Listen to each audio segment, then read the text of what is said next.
Amis colombophile, c'est Jo, j'espère que vous allez bien. Réponse aux questions de colombophile part 2. Donc je reprends là où je me suis arrêté au niveau de la vidéo réponse colombophile 1. Donc j'avais plus de batterie dans mon téléphone, pardon, donc du coup je reprends. Donc je disais, donc cet amateur donc, qui est dans le Nord-Pas-de-Calais, il joue dans un rayon donc où il y a 5 ou 6 colombophiles dans son village. D'accord. Et il est un quart d'heure, voire 10 minutes ou 20 minutes après, après les prix. Donc ce qui n'est pas normal, sachant que les amateurs qui vivent dans son secteur, ils font des prix de tête. Donc déjà, même si tu as les meilleurs pigeons du monde, ces pigeons-là, ils ont forcément un souci. Donc la première chose, c'est s'assurer que la santé des pigeons, elle est bonne. Donc allez voir un vétérinaire habilité qui connaît les pigeons voyageurs. Les gens du Nord, vous avez aucune excuse. Vous êtes, il y a des vétérinaires dans le Nord, il y a des vétérinaires en Belgique. Vous avez vous avez vraiment l'opportunité beaucoup plus que nous. Les magasins colombophiles, tout est dans le Nord et en Belgique. Nous, c'est plus difficile pour nous et pourtant on s'en sort. Donc vous n'avez pas d'excuses. Donc tu vas voir un vétérinaire, tu fais une copro, il va te dire tout de suite si tu as des vers de la coccidiose. Si tu as des vers de la coccidiose, tu traites 2 jours de Baycox, 1 jour de Capisol. D'accord. Et toujours une cure de 2-3 jours de Cédocol pour purifier l'organisme et purifier le foie. J'ai fait plein de vidéos concernant tous les problèmes de médication. Si tu suis mes vidéos, en général, tu peux pas te louper, c'est pas possible. Et puis surtout, faut prendre des notes. Parce que là, depuis que j'ai commencé les vidéos, il y a plus de 30 vidéos. Si vous prenez pas des notes, vous allez sans cesse me redemander la même chose. Et c'est pas l'objectif. L'objectif, c'est de se servir des éléments que je vous donne pour progresser. Après, voilà quoi. Moi, je vous parle de mon système à moi et de ce que je fais à moi.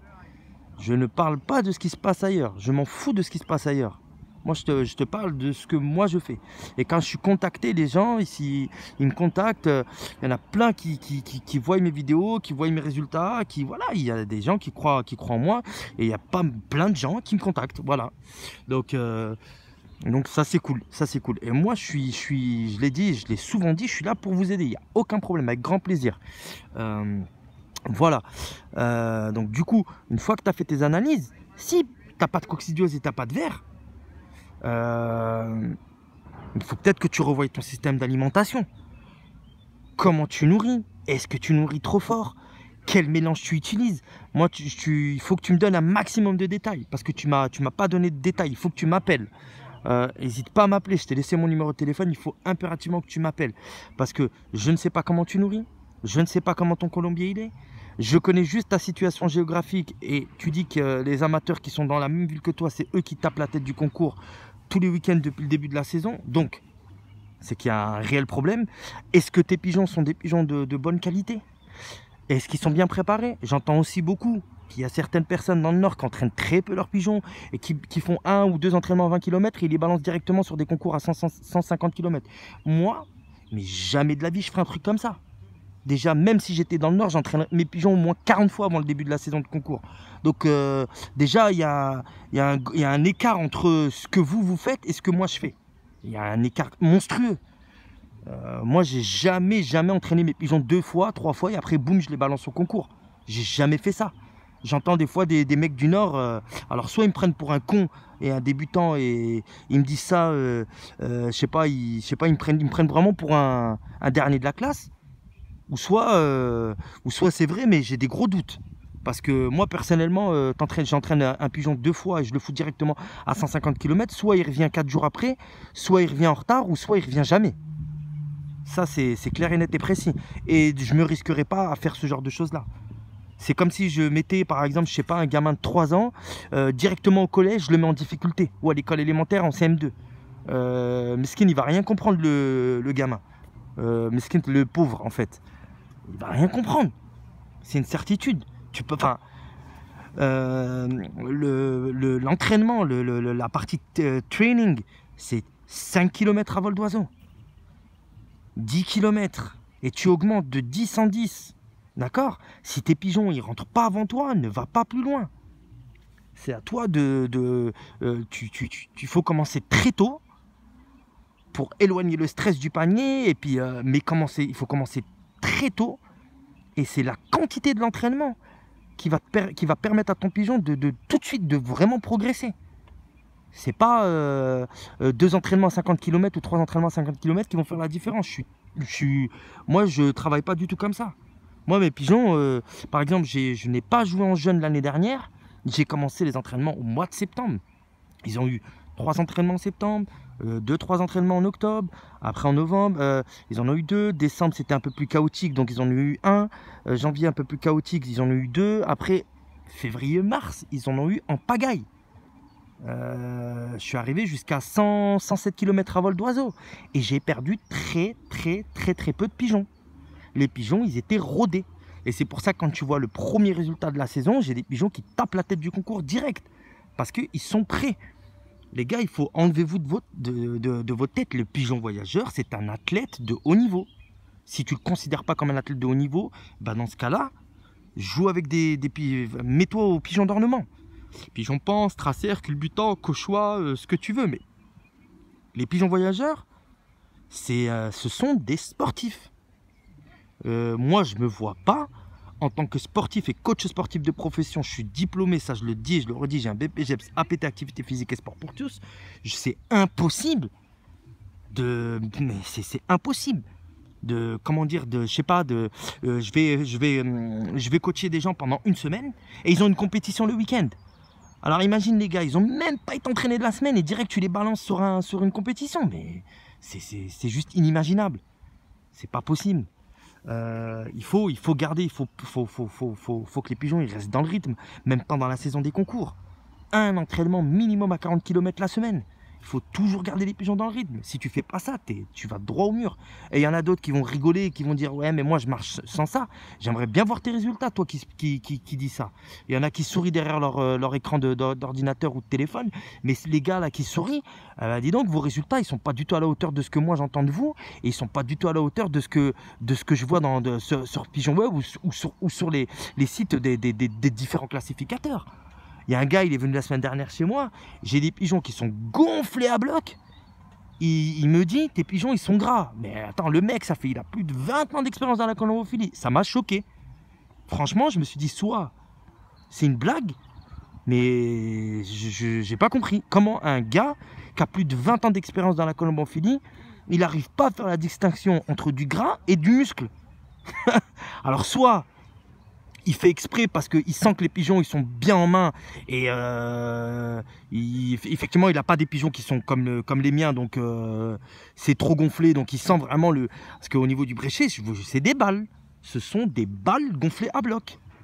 Et les mecs, il y en a plein, ils sont venus chez moi, ils pourraient témoigner comment ils s'appellent, Cédric, Fred, Cyril, des copains à Cyril, sans dire leur nom de famille, ils se reconnaîtront. Ils sont venus, ils ont pris les pigeons en main.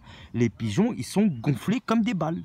Et là, c'est la période des concours. Avec les compléments alimentaires que je leur donne, j'ai rien à cacher. Ils savent très bien, tout le monde sait. Hein. Moi, tu rentres dans ma porte, je cache rien. Parce qu'avec les histoires qu'il y a eu il y a déjà 2 ans, là, on arrête avec toutes ces conneries-là. Hein. Moi, j'ai pas acheté autant de pigeons sur Pipa. J'ai acheté un paquet de pigeons sur Pipa et je peux vous dire que les achats que j'ai effectués sur Pipa, c'est vraiment à la hauteur de mes espérances. Et tous les pigeons que j'achète aussi directement chez les amateurs. J'ai une autre vision de la colombophilie. J'ai carrément une autre vision de la colombophilie. Moi, j'ai encore parlé à un gars qui a récupéré un pigeon à moi, qui est dans ma région, mais c'est quoi tes origines? Les mecs ne savent pas te répondre. Et ils n'ont jamais acheté de pigeons et tout ça. Et après, c'est les premiers à te casser les couilles dans les réunions de groupement, à te casser les couilles dans les réunions de fédération colombophile, à te casser les couilles parce qu'ils ne sont pas à la hauteur de... Ils t'arrivent pas à la cheville. J'achète pas de pigeons, j'ai choisi des pigeons chez un amateur qui est décédé, j'ai pas. Stop! J'ai même pas discuté avec toi. On est en 2019. La colombophilie, elle a évolué. On n'est plus en 1960. On n'est plus en 1950. On ne va pas entraîner ces pigeons avec un vélo. C'est terminé. Maintenant, regardez comment c'est devenu professionnel. Et il y a tous les ans, Houten, Fugard, partout, en Allemagne, partout. Il y a des manifestations colombophiles. Là, regardez comment ça s'est professionnalisé. Vendeurs de volières, Vabru, les Spoutnik professionnels, les remorques professionnelles, les compléments alimentaires, les colombiers. C'est incroyable. Tout ce qu'on a maintenant en colombophilie. Et toi, petit amateur, quand je dis petit amateur, c'est pas jeune colombophile, hein, je parle pas de ça, hein, c'est pas ça. Toi, petit amateur qui joue depuis 40-50 ans, tu vas critiquer des amateurs qui arrivent en mode professionnel et qui vont te mettre 80 ou 90 pigeons devant ton premier pigeon à toi. Mais tais-toi, tu n'as rien à dire. Tu n'as rien à dire, tu as rien à dire. Parce qu'il y a beaucoup de gens aussi qui pensent aussi que c'est la quantité des pigeons qui fait, c'est la quantité qui fait que tu peux gagner un concours. Mais c'est totalement faux. Mais n'importe quoi. Depuis quand c'est la quantité qui fait la qualité? Tu peux avoir un amateur, mais complètement, mais à la ramasse, qui va enloger 150 ou 180 pigeons comme moi et qui va faire 10 prix. Et puis les gens, qu'est-ce qu'ils vont faire? Ils vont se foutre de la gueule de cet amateur-là parce qu'il ne sera pas capable de faire ne serait-ce 50 prix ou 60 prix. Mais ça, c'est flagrant. Tu fais 2-3 concours, tu enloges 180 pigeons, tu fais 5-6 prix. Les gens, je te jure qu'ils vont rigoler sur cet amateur-là. Et moi, c'est pas mon cas. Donc forcément, je gagne parce que j'enloge beaucoup de pigeons. C'est faux. C'est totalement faux. C'est totalement faux. C'est pas parce que j'enloge beaucoup de pigeons que je gagne. Je gagne parce que je suis investi dans ma passion. Parce que j'ai le virus colombophile dans le sang, parce que je dors des fois jusqu'à 2-3 heures du matin, je booking des revues colombophiles, j'achète tous les DVD qui sortent, je suis abonné à Pigeon Rite, j'ai travaillé en tant que professionnel de la colombophilie, je m'investis à 100% dans ma passion. Je vous fais voir mes colombiers, tu viens à cette période des concours, mes colombiers, tu peux manger dedans. Ils sont fonctionnels, secs, aérés. J'ai fait des améliorations cet hiver, il y en a plein qu'on vu. J'ai racheté des volières, j'ai repeint, j'ai mis des tuiles, j'ai bien amélioré mes installations, j'ai tout été calculé. Si tu ne t'investis pas, tu vas droit à l'échec, mon pote. Et il faut arrêter de croire au Père Noël. Il y a un moment, il faut arrêter de croire au Père Noël. C'est une passion qui demande du temps. C'est une passion qui demande de l'argent. C'est une passion qui demande vraiment, vraiment à être avec ses pigeons. Il ne faut pas croire que, premièrement, si tu n'as pas les moyens, je l'ai déjà dit, va pas mettre 100 ou 150 pigeons dans des colombés si tu n'as pas les moyens de les nourrir. Si tu n'as pas le temps en plus, qu'est-ce que tu vas faire avec 150 pigeons? C'est mieux d'en avoir 25 ou 30, voire 50 ou 40. Mais tu fais en fonction de ton argent et tu fais en fonction de ton temps. Moi, j'ai les moyens, Dieu merci. Voilà, j'ai les moyens, je fais ce que je veux de mon argent. Il y en a qui sont contre, ils sont là, ouais, mais ils jouent beaucoup de pigeons, blablabla. Et alors, chacun est libre de faire ce qu'il veut. Moi, si j'ai de la thune et que j'ai envie d'en loger 180 ou 200 pigeons, qu'est-ce que tu vas faire? Tu vas me mettre un couteau sur la gorge pour que j'évite d'en loger? C'est grâce à des amateurs comme moi. C'est nous qui faisons vivre en partie, comment dire, les concours. C'est grâce aux concours de vitesse et aux contingents importants qu'il y a dans les concours de vitesse, c'est ça qui fait vivre un groupement. C'est pas les concours de fond, parce que nous, dans nos petites régions reculées, quand on arrive au concours ils veulent tous jouer les concours de fond, les concours de marathon, tu les vois tous arriver, ouais, j'ai envie de jouer le fond, Barcelone, Déjà, mon pote, tu joues Barcelone, tu veux jouer un concours à 800-900 km, ton pigeon, il est même pas capable de pointer. On te voit même pas dans le classement, parce qu'il y en a plein, hein. C'est des kékés, tu les vois, tu les entends, mais c'est des bras cassés. Et ils n'ont même pas les pigeons, ils se permettent d'être arrogants et ils se permettent en plus de ça d'ouvrir leur goule alors qu'ils n'ont même pas les pigeons qui sont potentiellement capables de voler à 750 km. Le mec, il ne sait même pas reconnaître un mâle d'une femelle et il ouvre sa gueule en plus. D'accord? Le mec, il connaît rien au niveau nutriments, il connaît rien au niveau méthodologie de comment motiver réellement un pigeon, il connaît rien au niveau de l'alimentation, il connaît rien au niveau du training, il connaît rien au niveau du repos, il a très peu de connaissances et en plus de ça, il ouvre sa gueule. Et les 80% des colombophiles, ils sont comme ça. Tu vois ce que je veux dire? Les 80% des colombophiles, ils sont comme ça. On te donne très peu de conseils, tu es livré à toi-même, tu dois te démerder tout seul. Donc, comment veux-tu, en tant que jeune colombophile ou jeune, par exemple, licencié, rester dans ce sport colombophile. Qu'est-ce qui va te motiver? Il n'y a pas grand-chose qui va te motiver parce que le colombophile proprement dit, il est toujours à cacher des choses et être dans le secret, dans les cancans, dans les histoires de colombophile. Il y a trop d'histoires. En colombophilie, il y a énormément d'histoires. Il y a beaucoup de gens qui parlent pour rien dire. Tu as des gens qui parlent pour rien dire. Voilà. Et surtout quand tu gagnes, alors tu es l'ennemi de tout le monde. Mais si tu enloges 150 pigeons ou même 50 pigeons et que tu es classé tout le temps dans les derniers, tu es le copain de tout le monde. Voilà. Alors tu sais, j'ai envie de te dire, il faut faire de cadeaux à personne. Il faut utiliser un bon coach. Regarde, moi, sans être abus de ma personne, je le fais, c'est du bénévolat.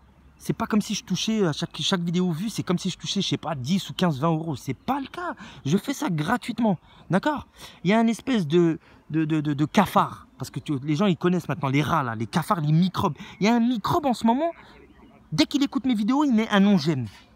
Mais ce cafard, parce que je sais qu'il va écouter cette vidéo, j'ai envie de lui dire, mais va te faire mettre de ma part.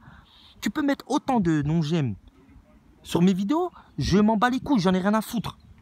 Et en plus de ça, je vais savoir qui tu es parce que j'arrive à voir exactement d'où proviennent les j'aime et les non j'aime. D'accord? J'ai quelqu'un qui connaît très très bien YouTube, il m'a fait montrer tout ça, donc je vois. Donc je vais savoir exactement qui tu es en fonction de la ville où tu vas être, je vais directement savoir qui tu es. Et tu peux mettre autant de non j'aime parce qu'en plus de ça, tu es un clochard. Ça fait 2-3 concours que tu joues, tu n'as même pas fait un seul prix. Donc, et regarde, tu viens sur mon YouTube, regarder mes vidéos. Pourquoi? Parce que finalement, mais c'est de la jalousie. En fait, je te vois très très bien. Ce que tu fais, c'est que tu regardes mes vidéos avec la rage, avec de la jalousie. Hein, de la jalousie intérieure. De te dire, putain, ce gros connard de Joe, voilà, il est en train de faire des vidéos, nanana et tout ça. Mais le gros connard de Joe, déjà, premièrement, il t'emmerde. Et deuxièmement, le gros connard de Joe, sache une chose, il n'a pas que des ennemis. Parce qu'il y a plein de gens qui apprécient Joe. Tu vois ce que je veux dire? Donc tu peux mettre des non-j'aime. Ils sont un ou deux comme ça, ces microbes-là qui viennent comme ça mettre des non-j'aime. Mais ces gens-là, pour moi, j'ai envie de vous dire quelque chose. Vous m'arriverez jamais à la cheville. D'accord? Voilà. Et donc, pour revenir sur ce fameux jeune colombophile, contacte-moi par téléphone, n'hésite pas, je t'ai laissé mon numéro de téléphone, il faut que tu m'appelles pour que j'en sache un peu plus par rapport à ton colombier, par rapport à tes pigeons, C'est très vaste, je ne peux pas te dire pourquoi tu es toujours à la ramasse. Déjà, va déjà faire ton analyse de fiente et en fonction de ça, on va établir, parce que je ne peux pas te dire, va donner ça comme médicament, fais ci, fais ça, je peux pas, moi je suis qui? Je suis pas médecin, je suis pas VTE, je suis pas vétérinaire, voilà, je peux te donner plein de conseils, mais d'abord il faut que je sache si les pigeons déjà ils sont en santé ou pas. Après en fonction de ça, il faut que je puisse discuter avec toi par téléphone, parce que c'est hyper vaste. Je connais pas ton système d'alimentation, je connais pas les origines, je connais rien du tout. Envoie-moi des photos de ton colombier, envoie-moi, j'ai besoin de plus de détails, et franchement je prendrai du temps avec plaisir pour t'aider. D'accord? Il n'y a pas 40 000 personnes qui donneront du temps comme ça, 20 minutes, une demi-heure. Hier, j'ai passé du temps avec un colombophile. Il se reconnaîtra. Je te salue, mon ami Cédric. Il se reconnaîtra. Il m'appelle, tac, boum, boum. Pareil, Cyril, la semaine dernière, téléphone, boum, boum. On a fait un programme et tout ça. Ces gens, ils peuvent témoigner. Je réponds à tout le monde. Et si je peux aider, je vous aide avec grand plaisir. D'accord? Donc, amis colombophiles, n'hésitez pas, si vous avez des questions, posez vos questions. Si je peux vous aider, ça va avec grand plaisir. Et voilà, donc la colombophilie, c'est ça, c'est le partage, c'est de pouvoir s'aider les uns les autres. Et c'est pas rester dans son coin et tout ça. C'est pas dans ma politique. C'est absolument pas dans ma politique à moi. Les gens qui suivent mes vidéos, ils connaissent un petit peu. Moi, j'ai un franc-parler. Voilà, les gens qui me suivent, ils le savent. Les gens qui m'ont déjà vu physiquement, ils savent comment je suis, moi. Tu vois, il y a des gens qui me connaissent un minimum, ils savent comment je suis. Il y a des gens que j'ai jamais vus de ma vie. J'ai rien partagé avec ces gens-là. C'est que eux, hein. Et alors les groupes colombophiles. Oh, mais mon Dieu, les groupes colombophiles. Mais fuyez les groupes colombophiles, les amis. Fuyez, c'est que des histoires. Des gens qui se sont jamais vus de leur vie, se connaissent pas, et de régions de France différentes, hein. Les groupes colombophiles sont censés être des groupes pour aider les jeunes colombophiles ou échanger sur la colombophilie. Et dans ces groupes-là, il y a 100% de conflits. D'accord? Alors, je vais te dire, moi, il y a bien longtemps que j'ai fui les groupes colombophiles. D'accord? Je suis chez moi, je fais mes petites vidéos dans mon coin, tranquillou. Ça plaît pas, j'en ai rien à foutre. Et puis, c'est comme ça. Voilà. Donc, tu joues au pigeon, tu t'occupes pas des autres, tu calcules personne. Voilà. Et tu verras, tu t'en sortiras bien mieux comme ça. On est toujours mieux servi que par soi-même. Tu écoutes les conseils de une, deux personnes et tu t'éparpilles pas et tu verras, tu réussiras. Amis colombophiles, je vous dis à bientôt pour une nouvelle vidéo. N'oubliez pas de mettre un j'aime sur cette vidéo. N'hésitez pas à commenter et je suis ouvert à toute discussion. Voilà, je suis ouvert à toute discussion. Si c'est une discussion intelligente, eh ben, il n'y a pas de problème. Si c'est pour des discussions de conflits ou de critiques ou de nanana, ça m'intéresse pas. Si c'est des critiques constructives, ça m'intéresse. Si c'est juste pour faire du blabla, ça ne m'intéresse pas. J'ai même pas, voilà, j'ai pas envie de ça.